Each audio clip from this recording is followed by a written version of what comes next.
Hey guys, Redbrick Studios back at it again here, showing off a not-so-new custom actually, Banjo and Kazooie. So, let's head straight into it. So, the reason I said not-so-new is because I've had these customs pretty much done for about 2 months now. I just haven't made a video on it, but today, hey, that's gonna change. So before we take a straight new look into this, this Banjo custom review thing here is part of a new video series where I try to finish off the Fighter's Pass, which, if you don't understand what that means, basically I'm trying to make all the Fighter's Pass Smash DLC characters in action figure form. I did this before in episode 3, you know, my Smash episode 3, go check it out. They had like a little team with the Fighter's Pass characters in it. And when I was making episode 3, it was taking me a while, so I made some customs of them, and while most of Fighter's Pass 1 has figures, I had to make customs of the people who had figures, like Joker, Hero, and Terry, because I was really running out of time, and I didn't have the money at the time, and let's just say these customs look pretty bad. But here I am today trying to remake them and make the entire Fighter's Pass. So starting off with number 1, who doesn't really have a figure. Well, yes, he has the Toy Biz figure, but I'm not ripping apart that 1990s old figure that's super expensive. Banjo Kazooie.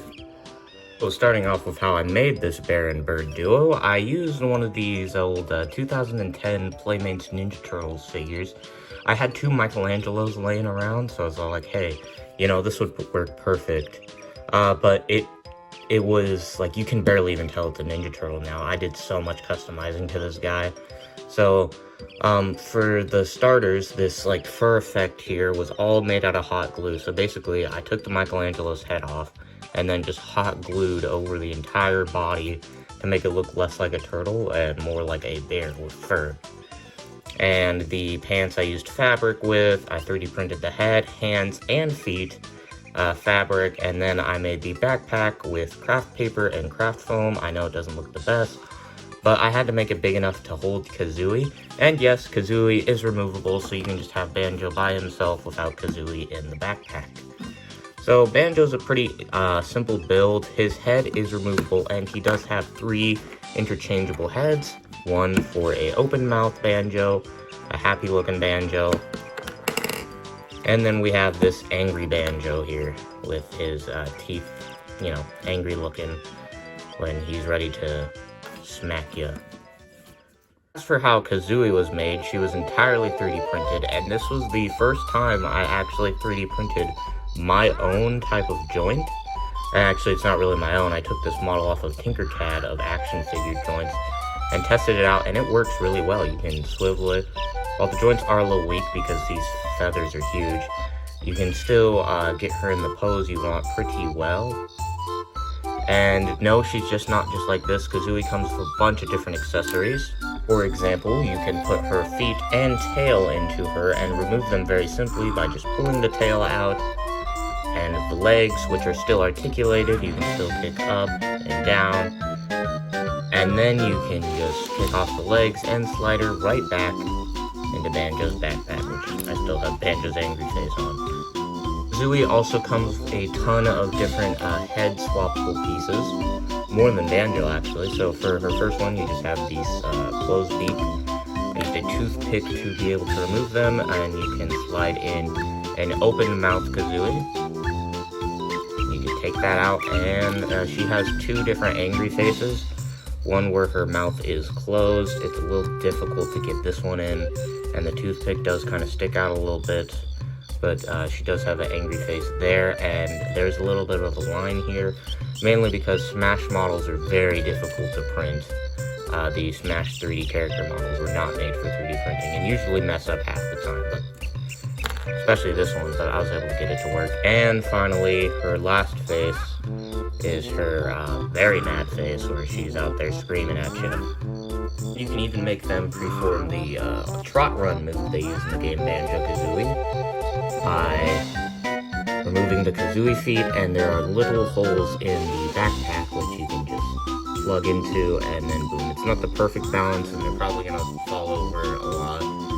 The only reason really why they're standing up is because Banjo's feet are actually on the ground. But this is a cool little trick you can perform with the figures. And what a little rare sight we have to see here. This is how he scales with the other rare characters, Donkey Kong, Diddy Kong, and K. Rool. He is a little big, but, you know, whatever, it's whatever. Here is how he scales next to the SH figure art of Mario and Luigi. Once again, he is a little big, around 5 inches, so he's about an inch taller than Mario, and he is bigger with Kazooie in the back. Forgot to mention, this is about the 3rd time I made Banjo. The first one, while these 2 versions were alright, personally I feel like he needed more articulation, and I think this final version is probably the best, and will probably be the last time I'll be making him ever, because I've made him about 3 times now. And I actually got to play Banjo Kazooie and beat it for the first time while making this custom, and I gotta say, it is a great game. I'm a huge fan of Mario 64, so I love this game. But that's not all we have for this Banjo custom showcase. For now, we have Gruntilda. Here is Gruntilda Winky Bunyan, the final boss and main antagonist of the first and I believe second Banjo Kazooie game. What I did to make her... Oh, and if you haven't checked out episode 4, she is in episode 4 and is voiced by my mom, who does an amazing job, so please go check that out. But what I did for her is I used this Rise of Teenage Mutant Ninja Turtle Splinter figure. Yes, I used 2 Ninja Turtle figures for these 2 little figures. Kind of took off the Splinter's head and made this 3D printed head. Then I used craft paper to make her taller, and these legs are actually from that old Joker custom that I used in episode 3. Yeah, he was pretty bad, honestly, and I actually have an official Figma Joker now. The broom is removable from her hand, and you can just slide it back in there. It's kind of a tight connection and is rubbing off the paint. That's a pain with custom figures whenever you try to put something in your hand. But yeah, you can even try to get her to ride. The broom is just a simple 3D print with, I used like some little hay method to make that.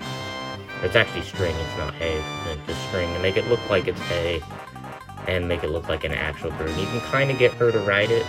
It does look a little weird. That's why I have this little slit in the dress here, so it will fit on there. It's not gonna, you're not really gonna actually get her in like a broom riding position, but there's that.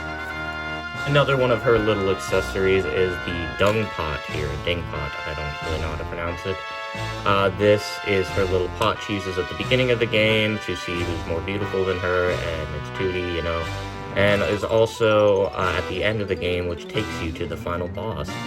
He is fully 3D printed from the original Banjo Kazooie model, and I gotta say, this is probably one of the best paint jobs I've ever done on a figure, honestly.